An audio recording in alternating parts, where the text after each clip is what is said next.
The alarm came at 600 hours, sharp and urgent. Captain Jiwan Park was already awake, coffee in hand, staring at the Neptune's blue glow through the observation window. She had learned to trust her instincts over 20 years in space, and today those instincts were screaming that something was wrong. "Captain, we have incoming vessels." Lieutenant Minho Choi's voice came through her communicator. 7 Tarlaxian warships. They're not following approach protocols. Jiwan set down her coffee and headed to the bridge. The Silent Horizon was humanity's newest defense vessel, stationed near Gateway Station to protect Earth's main diplomatic hub. For 23 years since first contact, humans had played nice with the Galactic Council. They followed the rules. They smiled at insults. They traded fairly even when others cheated. Jiwan had watched it all and she was tired of it. On the bridge, the main screen showed 7 massive ships barreling toward Gateway Station. They were ugly things, all sharp angles and weapon ports. Tarlaxians built their ships to intimidate, and it usually worked. "Hail them," Jiwan ordered. Minho worked his console. "Gateway Station is already trying, Captain. The Tarlaxians are ignoring them. Try again. Use my personal channel." A moment later, a reptilian face filled the screen. Captain Vorthek of the Tarlaxian fleet looked annoyed. His scales were a muddy green and his eyes were too small for his massive head. "What do you want, human?" Vorthek's voice was like gravel in a blender. "This is Captain Jiwan Park of the Earth defense vessel Silent Horizon. You're violating approach protocols. Please reduce speed and await clearance." Vorthek laughed. It was not a pleasant sound. "We are Tarlaxians. We do not wait for permission from prey species. Clear the docking ports now." Jiwan felt her jaw tighten. "Gateway Station has civilian traffic. Follow the protocols or turn back." The screen went dark. Vorthek had cut the connection. "Captain, they're accelerating," Minho reported. "Gateway is scrambling to clear the lanes, but there's a transport ship in their path. It's not going to make it." Jiwan pulled up the transport's information. The Morning Light, a civilian vessel carrying workers back to Earth. 47 people aboard. Families, engineers, teachers. Hail the transport. Tell them to move now. "They're trying, Captain, but their engines are cold. They need 3 more minutes." Jiwan watched the distance close. 2 million kilometers. 1 million.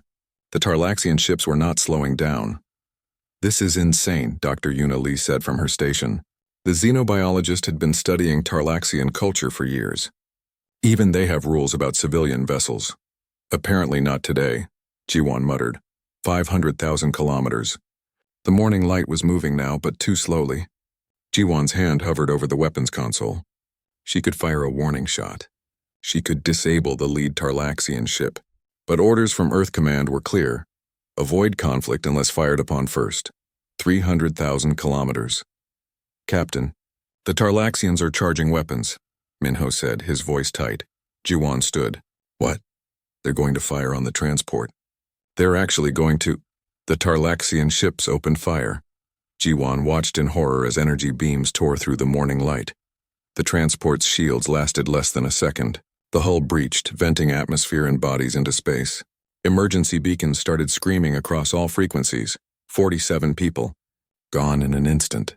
The bridge was silent except for the alarm sounds. Minho's hands were shaking. Yuna had tears running down her face. Jiwan felt something cold settle in her chest. Something that had been sleeping for 23 years. "Minho, open a channel to the Tarlaxian fleet. All frequencies. Channel open, Captain." Jiwan's voice was calm. Too calm. "Tarlaxian vessels, this is Captain Jiwan Park. You have made a grave mistake." Vorthek appeared on screen again, grinning. "Mistake? We removed an obstacle. This is how the strong survive, human. Perhaps your council friends will teach you this lesson. You just murdered 47 civilians. I eliminated inefficiency. Now clear the docking ports before we eliminate Gateway Station as well." Jiwan looked at Minho. "Is Ambassador Hyun watching this?" "Yes, Captain. She's on a secure channel." "She says—" Minho paused. "She says it's your call. 23 years of peace. 23 years of following rules that others ignored. 23 years of being treated like children who didn't understand how the galaxy worked." Jiwan thought about the people aboard the Morning Light. Someone's parent. Someone's child. Someone's friend. 47 names that would be carved on a memorial wall on Earth. "Minho, remove the safety locks on all weapon systems." "Captain?" Minho looked uncertain. "Do it. Yuna, record everything. I want the Council to see this. Her fingers moved across the tactical console. The silent horizon had been built with technology that Earth had kept hidden. Technology developed during humanity's bloody history. Technology that made Tarlaxian warships look like toys. Captain, they're charging weapons again, Minho warned. They're targeting us now, let them try. Initiating combat sequence. The silent horizon came alive. Weapon systems that had never been used in combat powered up. Shields reinforced to levels no Council species had seen. Engines that could make the ship dance like a fighter despite its size. Vorthek was still grinning. You cannot be serious, human. We have 7 warships. You have 1 small... Jiwan pressed the firing stud.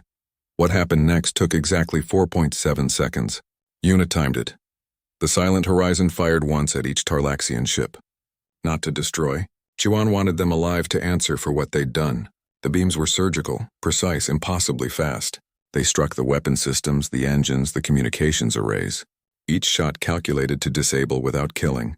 The 7 Tarlaxian warships went dark, tumbling in space like broken toys. On the screen, Vorthek's grin had vanished. His small eyes were wide with something that might have been fear. This is Captain Jiwan Park. Your fleet is disabled. Your crews are unharmed. You will remain where you are until Earth Council representatives arrive. If you attempt to restore any systems, I will fire again. This time I will not be so gentle. Do you understand? Vorthek didn't answer. He couldn't. His communications were down. Jiwan turned to Minho. Get me Ambassador Hyun. The ambassador's face appeared on screen. Hyun Kim was 70 years old with silver hair and sharp eyes that missed nothing. She had been Earth's voice in the Council since first contact. That was quite a display. Captain, Hyun said calmly. They killed 47 people, ambassador civilians, for being in their way. I know. And now the galaxy knows what happens when they push us. Hyun looked tired. I'll file a formal complaint with the Council. Demand reparations. Demand justice. Will they listen? Hyun smiled, but there was no warmth in it. They will now. You just showed them that humanity has teeth. The question is whether they'll respect us for it or fear us. I don't care which, Jiwan said, as long as they stop treating us like we don't matter. Get some rest, Captain. Something tells me the next few weeks are going to be very interesting. The screen went dark. Jiwan looked at her crew. They were all staring at her with a mixture of pride and worry. Minho, send a recovery team for the morning light. I want every person brought home. Yes, Captain. Jiwan returned to her chair and sat down heavily. Through the window, Neptune glowed peaceful and blue. But she knew that peace was over. Earth had just announced to the galaxy that it was done being pushed around. 47 people had paid the price for that lesson. Jiwan would make sure it wasn't for nothing. The Galactic Council chambers were designed to impress. The ceiling stretched up 50 meters, covered in stars that matched the night sky of 100 different worlds. Representatives from 43 species sat in curved rows, each in their own environmental pod. The Vrelians sat highest, as they always did, looking down on everyone else. Ambassador Hyun Kim stood at the speaker's platform, her hands clasped behind her back. She wore simple Earth clothing, gray and practical, which made her stand out among the elaborate robes and armor of the other delegates. Beside her, young Soman Kang held a data tablet, nervously checking their prepared statement for the 10th time. They're going to ignore everything we say, Soman whispered. Probably, Hyun agreed quietly, but we say it anyway. Counselor Thexvar called the session to order. The Vrelian was enormous, nearly 3 meters tall, with 4 arms and skin that shifted between purple and blue. He was considered wise by council standards, which meant he had survived political games for 200 years. The council recognizes Earth's representative, Thexvar announced, his voice booming through the chamber. Ambassador Kim, you have requested this emergency session. Please state your grievance. Hyun stepped forward. 2 weeks ago, a Tarlaxian military fleet attacked and destroyed an unarmed civilian transport vessel near Gateway Station. 47 human citizens were killed. This was an unprovoked act of murder in neutral space. Murmurs rippled through the chamber. Some species seemed concerned. Others looked bored. We demand justice, Hyun continued. We demand reparations for the families. And we demand that Captain Vorthek and his crew be held accountable under council law. Thexvar's skin shifted to a darker blue. Ambassador Kim, the council has reviewed the incident. We find that this was a cultural misunderstanding. The Tarlaxians operate under different protocols for space traffic. They were unaware that your vessel required additional time. Hyun felt her jaw clench. Counselor, our transport broadcast distress signals on all standard frequencies. They begged for 3 minutes. The Tarlaxians opened fire deliberately. Cultural differences, Thexvar repeated. The Tarlaxians are a warrior species. They make quick decisions. This is not murder, Ambassador. It is tragedy, yes, but not murder. A hologram appeared above Hyun, showing the face of Daehyun Song. Earth's military intelligence director was participating from Earth Command. His expression was carefully neutral. Counselor Thexvar, Daehyun said, we have evidence that contradicts your findings. May I present it? That will not be necessary, Thexvar replied smoothly. The Council has made its determination. Then the Council has made a mistake, Hyun said sharply. The chamber went silent. No one spoke to Thexvar that way. Tavrelian's 4 eyes focused on Hyun like weapons locking on target. Ambassador Kim, I understand you are upset. Your species is young. You do not yet understand how the galaxy works. Perhaps with time. We understand perfectly, Hyun interrupted. We understand that for 23 years, Earth has followed every rule. We have honored every treaty. We have traded fairly even when others have cheated us. And in return, we have been treated like ignorant children who should be grateful for scraps. She pulled up her own data, projecting it for the entire council to see. Transaction records, communication logs, treaty violations. Someone had spent weeks compiling it all. 17 times, Hyun said, her voice echoing in the chamber. 17 separate incidents where council species have violated agreements with Earth. The Kelwrathi sold us medical supplies that were 50 years past expiration. The Draviks used our entertainment broadcasts without payment. The Yiskran dumped toxic waste in our outer colonies. Each time we filed complaints. Each time the council called them cultural misunderstandings. More murmurs now. Some species looked uncomfortable. Others avoided eye contact. And now, Hyun continued, 47 of our people are dead and you call it a misunderstanding. Tell me, Counselor Thexvar, how many humans need to die before the council considers it a crime? Thexvar's skin flushed red. Ambassador Kim, you forget yourself. Earth is a guest in this council. You were permitted to join as a courtesy. Do not mistake our generosity for weakness. And do not mistake our patience for stupidity, Hyun shot back. The chamber erupted in shocked whispers. Several species were on their feet, shouting in languages Samin's translator couldn't handle. Through it all, Daehyun's hologram remained calm, watching everything. Thexvar raised all 4 arms for silence. When the chamber quieted, he spoke slowly, as if explaining something to a child. The council has deliberated on this matter. We find that Captain Vorthek acted within the parameters of Tarlaxian military doctrine. However, to show our compassion, we will offer Earth a settlement of 50,000 credits for the families of the deceased.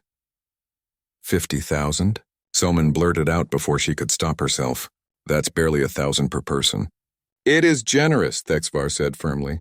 Far more than required for a misunderstanding.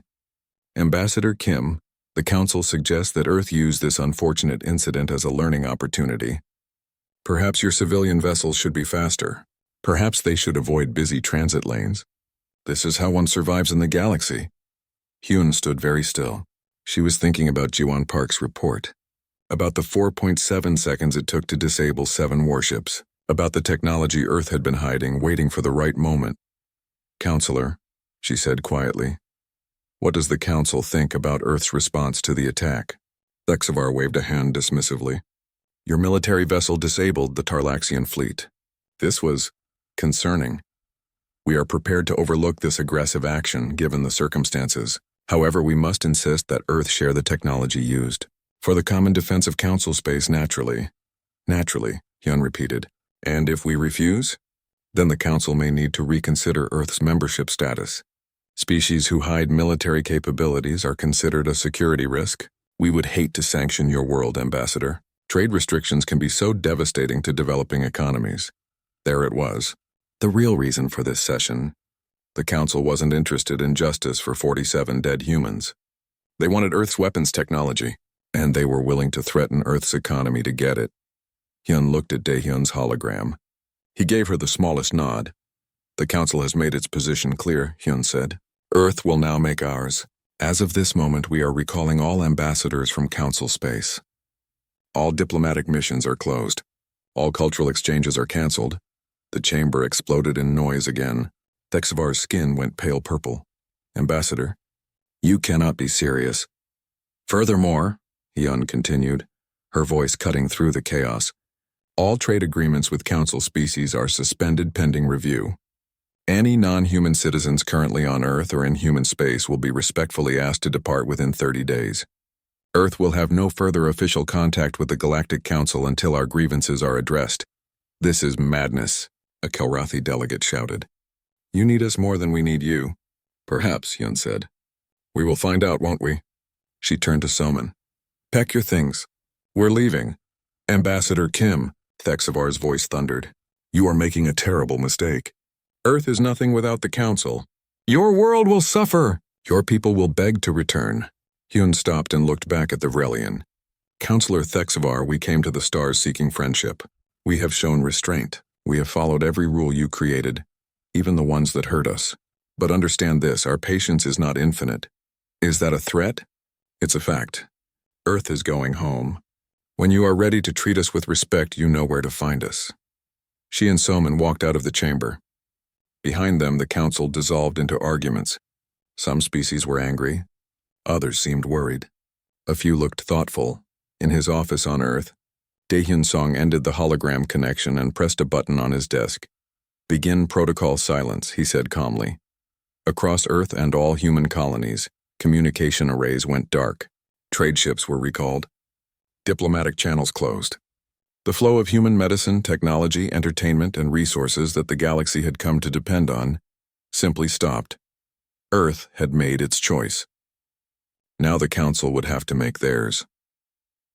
In the empty Council chamber, Thexvar sat alone, staring at the empty platform where Hyun had stood. His skin was the dark gray of deep concern. For the first time in his 200 years, he wondered if the Council had made a terrible mistake. Above him, the artificial stars kept shining, but somehow they seemed dimmer than before. 3 months had passed since Earth went silent, and the galaxy was starting to feel it. Captain Ji-won Park stood at the edge of the solar system, watching the defense grid come online. Thousands of satellites formed a perfect sphere around humanity's home, each one equipped with weapons that made Council ships look primitive. It was beautiful in a terrifying way. Last transport just cleared the Saturn checkpoint, Lieutenant Minho Choi reported. That's everyone. Every human in Council space is home. Ji-won nodded. Good, seal the perimeter. Nothing gets in without authorization. And if Council ships try, they won't, they know better now. She was right about that. In 3 months, 17 different species had sent envoys to the edge of the solar system. Each time they were met by a recorded message playing on repeat. Earth is closed, leave. None of them had pushed further. The memory of 7 Tarlaxian warships disabled in 4.7 seconds had spread throughout the galaxy. At the Galactic Council headquarters, Counselor Thexvar was discovering what it meant when Earth stopped playing nice. The Vrelian leader stood in his private chamber, reviewing reports that made his skin flash distressed colors. Show me the medical situation again, he told his assistant. A small furry creature named Pick. Pick pulled up the data with trembling paws. The Vrelian plague outbreak on the colony worlds has spread to 17 systems now. The human vaccines were keeping it contained. But we've been without new supplies for 12 weeks. Current death toll is approaching 50,000. Thexvar closed his middle set of eyes. The plague had been a minor problem for decades, easily managed with human medicine. Now it was killing his people by the thousands. What about entertainment broadcasts? He asked.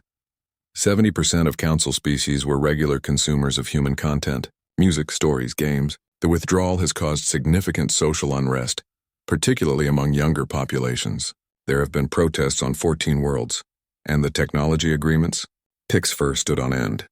That's the worst part, Counselor. Human engineers maintained life support systems on 42 space stations. They repaired quantum drives for 37 species. They provided agricultural assistance to 20 colonies. All of that stopped when they left. Can't our own people do those jobs? Some of them. But humans worked faster and cheaper. Many species built their infrastructure around the assumption that human help would always be available. Thexvar felt old, older than his 200 years. He had dismissed humanity as young and naive, easy to control. He had been wrong. A communication alert interrupted his thoughts. "Counselor, we have an incoming transmission from Captain Boram Shin. She's the last human who was in council space. She's requesting permission to address the council." "Granted," Thexvar said. Perhaps this human would beg for Earth to return. Perhaps he could use her as an example. An hour later, Captain Boram Shin stood before the assembled council. She was 50 years old, weather-worn from decades flying cargo routes across the galaxy. Her ship, the Lucky Dragon, was one of the most reliable freighters in council space. "Captain Shin," Thexvar began, "we are pleased that you chose to remain in contact with the council despite your government's decision to isolate." Boram shook her head. "I'm not here representing Earth, Counselor. I'm here because I was warned to go home 3 months ago and I should have listened. I just wanted to finish my contracts first. Now Earth won't let me back in, won't let you in, but you are human. I was outside the perimeter when they sealed it. They gave everyone 2 weeks warning. I thought I had time." She looked tired.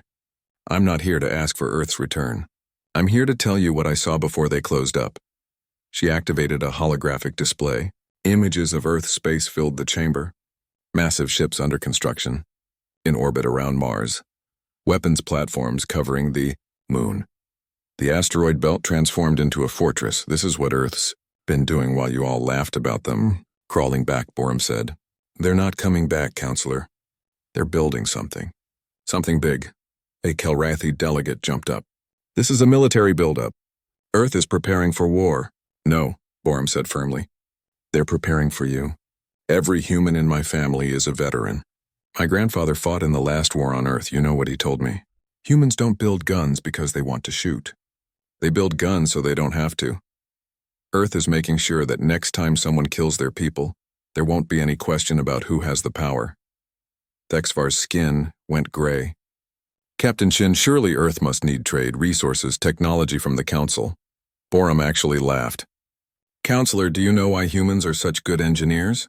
Because we had to fix our own problems for thousands of years. Earth doesn't need you. It's the other way around." She pulled up more data.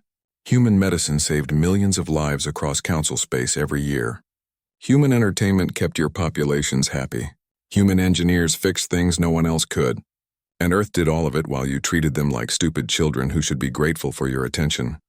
"We offered Earth membership in the council," a Dravix representative protested. "We shared our technology."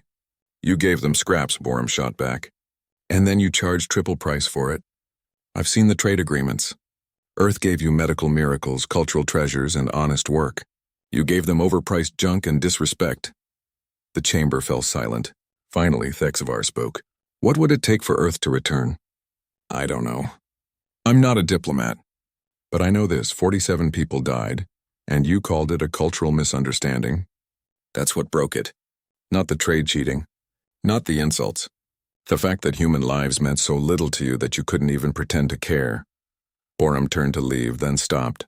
"Oh, and Counselor, you might want to know that the aggressive species are getting bold. The Tarlaxians, the Krenth, the others. They think Earth's isolation is weakness. They're planning something. Planning what? What do you think? They see an opportunity to take human colonies, steal human technology. They're building a coalition. Should be ready to move in a few months." Thexvar stood, all 4 arms spread in alarm. "Earth must be warned." "Earth knows," Boram said quietly. "They're monitoring every communication in council space. You didn't know that, did you? Researcher Taejan Han figured out how to crack your encryption 3 years ago. Earth's been listening to everything." She walked out, leaving the council in chaos. At Earth's defensive perimeter, Captain Ji-Won Park watched a recording of Boram's testimony. Taejan Han stood beside her, the young researcher looking proud of his work. "She handled that well," Taejan said. "She always does. Boram's been our eyes out there since the beginning." Ji-Won smiled slightly. "The council thinks she's trapped outside. They don't realize we asked her to stay." "The aggressive species coalition is moving faster than we expected," Taejan warned. "Our intercepts suggest they'll be ready to attack in 6 weeks, maybe less." "Good, let them come. The galaxy needs to learn this lesson once and for all." Minho looked up from his station. "Captain, long-range sensors are picking up increased military activity in Tarlaxian space. Looks like they're gathering ships, and keep watching. Record everything. When they come for us, I want the entire galaxy to see what happens. Jiwan turned back to the view of Earth below, blue and green and beautiful. Home. The planet that had nearly destroyed itself with war before finally learning peace. The planet that understood violence so well that it chose to avoid it, but that choice required others to respect it. The Council hadn't. The aggressive species wouldn't. So Earth had gone silent. Not from fear, but from decision. Humanity was done begging for respect. From now on, respect would be earned or enforced. Far away in Tarlaxian space, Captain Vorthek assembled his fleet. 400 warships, the largest coalition force in Council history. 6 different species united by greed and anger. They thought Earth was isolated, weak, scared. They were about to learn how wrong they were. In his office, Daehyun Song reviewed the defensive plans one last time. Fleet Admiral Kyungmin Lee would command the response. 50 ships against 400. It would be enough. It had to be enough because humanity was about to remind the galaxy of an old Earth saying, "Don't mistake patience for weakness." The countdown had begun. Fleet Admiral Kyungmin Lee had lived through 3 wars before humanity reached the stars. She was 72 years old with white hair and steady hands that never shook. Not even now as she watched 400 enemy warships approach the solar system. "They're really doing this," her tactical officer said quietly. "Yes," Kyungmin replied. "They think we're trapped in here. They think we're scared, aren't we?" She smiled. "Terrified. But fear makes you careful, and careful wins wars." On Earth, analyst Ji Hae-yoon burst into Daehyun Song's office without knocking. She was young, barely 30, and brilliant enough that people forgave her lack of manners. "Sir, you need to see this," she said, spreading data across his desk display. "The Tarlaxian attack 3 months ago. It wasn't random." Daehyun leaned forward. "Explain." "I've been analyzing communication patterns from before the incident. There's a signal that originated from Vrelian government servers to Tarlaxian military command. Encrypted, but I broke it. They were ordered to attack. Ordered? By who? A Vrelian hardliner faction. They wanted to test human military response. The whole thing was a setup." Daehyun felt his blood go cold. "They killed 47 people as a test?" "Yes, and there's more. If humans had responded weakly, the Vrelians planned to offer protection to Earth. Turn us into a client state. They figured we'd be grateful after being attacked. And when we responded with force, that wasn't in their plan. They didn't know what we were capable of. That's why Thexvar tried to get our weapons technology. He was scared." Daehyun stood up.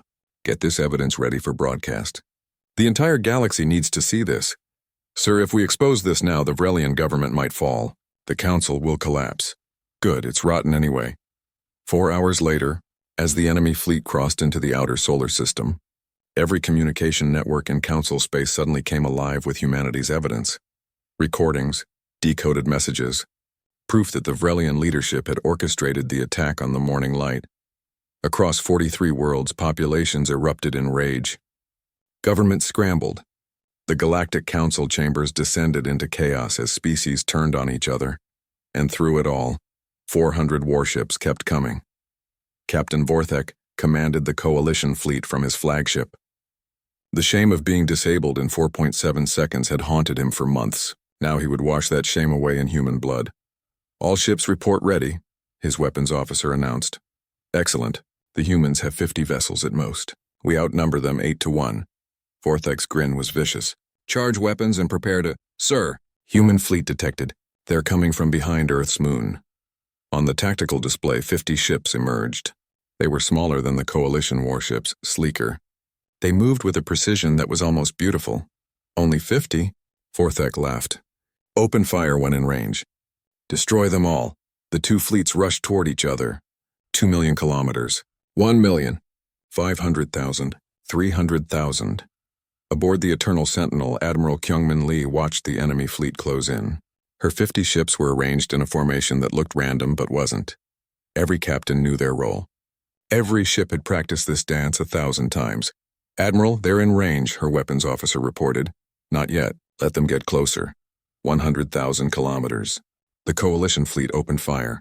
Energy beams and missiles filled the space between them. It looked like a storm of light. Every shot missed. "How?" Vorthek stared at his display. "How are they dodging? Nothing moves that fast." Kyungmin allowed herself a small smile. Now, execute pattern sunrise. What happened next would be studied in military academies for centuries. The 50 human ships split into groups of 5. Each group targeted 8 enemy vessels. They moved faster than anything the coalition had ever seen, weaving through weapons fire like dancers through rain. Their shields absorbed hits that should have destroyed them, and they fired back. Human weapons were different, faster, stronger, more precise. They didn't just shoot at ships, they shot at specific systems, engines, weapons, life support. Each shot was calculated to disable, not destroy. The coalition fleet started to come apart. Evasive maneuvers, Vorthek screamed. His ship lurched sideways, but a human vessel was already there, firing a single perfect shot that took out his main engines. His ship went dead in space. All around him, the same thing was happening. Coalition warships went dark by the dozens. Their crews were alive, but their ships were helpless. 3 minutes into the battle, 50 coalition ships were disabled. 6 minutes in, 200 were floating dead. At 8 minutes, only 8 ships remained operational. Their captains, seeing what had happened, tried to run. Kyungmin opened a channel to all frequencies. Coalition fleet, this is Admiral Kyungmin Lee of Earth Defense Force. Your ships are disabled. Your crews are alive. You will remain where you are. If you attempt to restore systems, we will fire again. This time we will not be so gentle. On his darkened bridge, Vorthek finally understood. The humans hadn't been hiding because they were weak. They had been hiding because they were terrifying. Why? He whispered into his dead communicator. Why not just destroy us? The answer came from a human voice on emergency frequency. Because we're not monsters. We're just done being victims. Admiral Kyungmin Lee broadcast on all channels, knowing the entire galaxy was watching. We did not want this. We came to the stars in peace. We followed your rules. We respected your cultures. We tried to be friends. And you murdered our people. You treated us like we didn't matter. You forced our hand. She paused, looking at the floating disabled ships. 47 souls died at Gateway Station. 47 innocent people who wanted nothing but to go home. They deserved justice. Instead, they were called a cultural misunderstanding. We tried patience. We tried diplomacy. We tried following your rules. Today, we answer with the only language you seem to understand. We have disabled 392 warships. We have killed no one. We could have destroyed your entire fleet in the first 30 seconds. We chose not to. Remember that. Remember that Earth's mercy is not weakness. She looked directly into the camera. There will not be a second warning. The next species that threatens humanity will not face 50 ships. They will face 500, 5,000, however many it takes. We wanted peace. You gave us war. Now you have seen what we can do. The choice of what happens next is yours. The transmission ended. Across the galaxy, billions watched in silence. The human fleet remained at the edge of the solar system, guarding the disabled coalition ships, making sure their crews stayed alive. On Axis Prime, Counselor Thexvar watched the battle footage for the 5th time. His skin was the pale gray of shock. Around him, the council chambers were empty. Most species had recalled their representatives to deal with the crisis at home. Ambassador Hyun Kim's message had been clear 3 months ago. Earth's patience was not infinite. The galaxy hadn't believed her. Now, looking at 392 disabled warships, they had no choice but to believe. A communication request came through. Thexvar considered ignoring it, but curiosity won. The screen showed Ambassador Hyun Kim standing in what looked like a garden on Earth. She looked peaceful, calm. Ambassador, Thexvar said quietly, I suppose you are calling to discuss terms of Earth's return to the Council. No, Hyun said simply. I'm calling to tell you that the Vrelian conspiracy has been exposed. Your government ordered the attack that killed our people, and they used it as a test. They planned to turn us into puppets. That was a radical faction. The government didn't. The government knew. The evidence is clear. And now the galaxy knows too. Thexvar slumped in his chair. All 4 arms hung loose. What happens now? That depends on you. The council is broken. Your leadership is exposed as corrupt. Several species are talking about leaving. You have a choice, Counselor. You can try to maintain the old system, the one where some species matter more than others, or you can build something new, something fair. And if we choose the old way, Hyun's expression didn't change, then Earth will remain isolated. We'll protect our people and our interests, and every species in the galaxy will have to decide if they want to live under a corrupt system or seek alternatives. We've already been contacted by 17 species who want to discuss independent trade agreements. You would destroy the Council? The Council destroyed itself when it valued power over justice. We're just showing everyone that there's another option. Thexvar sat in silence for a long moment. Finally, he asked, what would Earth want? If we were to rebuild? Equal representation. Enforceable treaties. Mutual respect. We don't want to rule the galaxy, Counselor. We never did. We just want to live in it safely. Can I trust you? After everything? Hyun smiled slightly. Can we trust you? That's the better question. But we're willing to try, if you are. The transmission ended, leaving Thexvar alone with his thoughts and the weight of choices that would determine the galaxy's future. 6 months after the battle at the solar system's edge, Ambassador Hyun Kim returned to Axis Prime. The council chambers looked different now. The tall podiums that had elevated some species above others were gone. In their place were circular tables where representatives sat at equal height. 43 species had become 37. 6 had chosen to leave rather than accept the new structure. Ambassador Hyun wore the same simple gray clothing she had worn before. Beside her walked young diplomat Donghyun Ryu, who would take over her position when she retired. He looked nervous, but Hyun had faith in him. The next generation always found their strength eventually. Counselor Elra of the Mysian people greeted them at the entrance. The Mysians were a quiet species, poets and artists who rarely involved themselves in politics. But lately they had become the unexpected voice of reason in the chaos. Ambassador Kim, Elra said warmly. She was small and covered in soft blue fur, with large eyes that always seemed kind. Welcome back. We have much to discuss. I'm surprised you're leading the council now, Hyun admitted as they walked. 3 months ago you were barely involved. 3 months ago the council was controlled by species who valued strength over wisdom. Now that the old guard has fallen, someone needed to step forward. My people decided it should be us. They entered the main chamber. Representatives from all the remaining species stood as Hyun entered. It was a sign of respect, something that would have been unthinkable 6 months ago. Counselor Thexvar was there too, but no longer in the highest seat. He sat among the other representatives, his skin a humble shade of blue. The exposure of the Vrelian conspiracy had cost him his position of power. He was lucky to have kept his seat at all. Thank you all for coming, Elra began. We gather today to formally discuss Earth's return to what we are calling the Galactic Assembly. The old council is dead. We are building something new. A Kelrathi representative raised a clawed hand. Before we begin, I wish to apologize on behalf of my people. The medical supplies we sold to Earth were substandard. We have prepared full restitution and a formal apology. Others spoke up too. Species that had cheated in trade agreements, ignored treaty violations, or simply treated humanity poorly. One by one, they offered apologies. Some seemed genuine. Others seemed motivated by fear of Earth's military. Hyun accepted them all with grace. We appreciate these gestures, Hyun said when they finished. But apologies are just words. What matters now is action. What changes have been made? Elra pulled up a holographic document. The Assembly Charter. We have been working on it for the past 4 months. Equal representation for all member species. Binding arbitration for disputes, transparent trade agreements, and most importantly, severe penalties for violence against civilians of any species. Hyun read through it carefully. Donghyun leaned over her shoulder, occasionally pointing out specific clauses they had requested. This is good, Hyun said finally. Earth can work with this. But we have conditions. Name them, Elra said.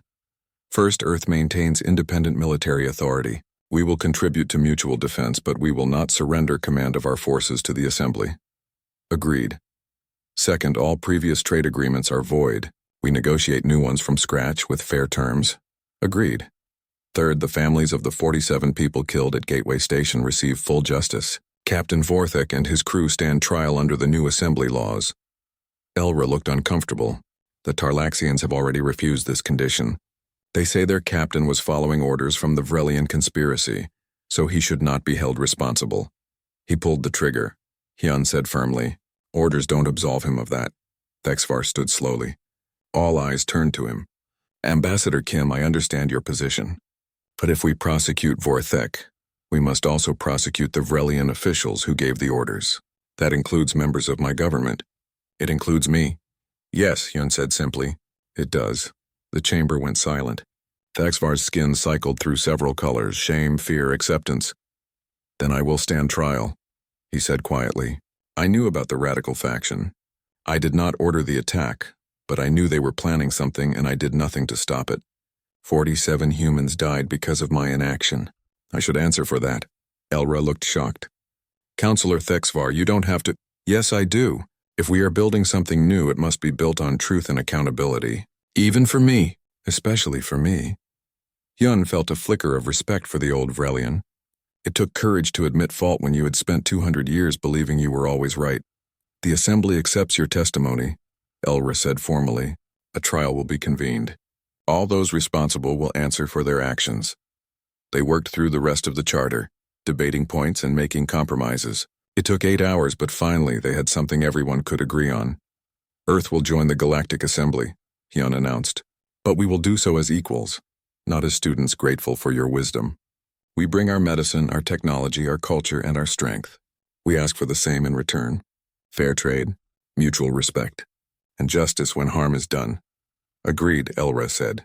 Welcome back, Ambassador Kim. We have missed you. Outside the chambers, Captain Ji-won Park waited with a security detail. She had been promoted to general and now commanded all of Earth's defensive operations. When Hyun emerged, Ji-won smiled. How did it go? Better than expected. They're actually trying this time. Will it last? Maybe, maybe not. But we'll be ready either way. They walked through the rebuilt corridors of Axis Prime. The station had been redesigned to reflect the new assembly's values. Art from different species hung on the walls. Music from 100 worlds played softly. It was not perfect, but it was better. Have you heard from Minho? Hyun asked. He's at the new Joint Defense Station with Counselor Elra's military liaison. They're working on integration protocols. It's slow, but they're making progress, and Dr. Yuna Lee, teaching xenobiology at the new academy. She has students from 20 different species now. They actually listened to her this time. Hyun laughed. What a difference 6 months makes. That evening, Dongyun Ryu attended his first diplomatic reception. He was terrified. 20 different species, all watching to see how Earth's new representative would perform. A young Missian approached him. She introduced herself as Rena, a cultural attaché. They talked about music and art and poetry. Dongyun had expected politics and tension. Instead, he found curiosity and genuine interest. I have always loved human music, Rena said shyly. The way you express emotion through sound. It is beautiful. Really? I thought most species found it too chaotic. Some do. But my people understand passion. We have been studying human culture for years, even when the old council dismissed it as primitive. We knew you were special. Dongyun felt his tension ease. Maybe the galaxy could work after all. On Earth, Admiral Kyungmin Lee stood in the memorial garden where 47 names were carved in black stone. Fresh flowers appeared every day, left by people who had never met the victims but remembered their sacrifice. It's done, she said quietly to the stone. We got justice. Not perfect justice, but real justice. Forthek stands trial next month. Thexvar and the others will follow. The galaxy knows what happened. They know your names. You mattered. A soft rain began to fall. Kyungmin stood there until she was soaked, reading each name. 47 people who had changed the course of history by dying. It wasn't fair. It wasn't right. But their deaths had not been meaningless. 3 years later, Dongyun Ryu watched as the first joint exploration mission launched. Human ships flying alongside Missian, Kelrathi, and even Vrelian vessels.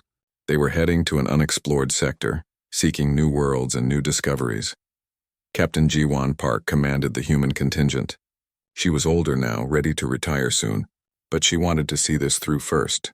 The galaxy working together not because they had to, but because they chose to. All ships report ready, the communications officer announced. Then let's go exploring, Ji-won said with a smile, like we always wanted to. The ships jumped to faster-than-light travel, disappearing among the stars. In her garden on Earth, Hyun Kim watched the stars and remembered the long road that had brought them here. From first contact to conflict to understanding, the galaxy had tested humanity's patience and humanity had answered with strength tempered by mercy. They had not conquered. They had not dominated. They had simply shown that patience had limits, and those limits deserved respect. The stars shone brightly above her, each one a possibility, each one a new chapter in humanity's story among the cosmos. They had earned their place out there, not through war, but through the threat of it held in check by wisdom, not through submission, but through standing firm when it mattered most. Earth's quiet warning had been heard, and in being heard, it had changed everything. The galaxy was not perfect. There were still disputes and misunderstandings, but now there were systems to handle them. Rules that applied equally to everyone, and the knowledge that humanity would enforce those rules if necessary. 47 names on a memorial stone. One species that had said enough, and a galaxy that had learned finally to listen. In the end, that was all Earth had ever wanted. To be heard, to be respected, to matter. And now, among the infinite stars, they did.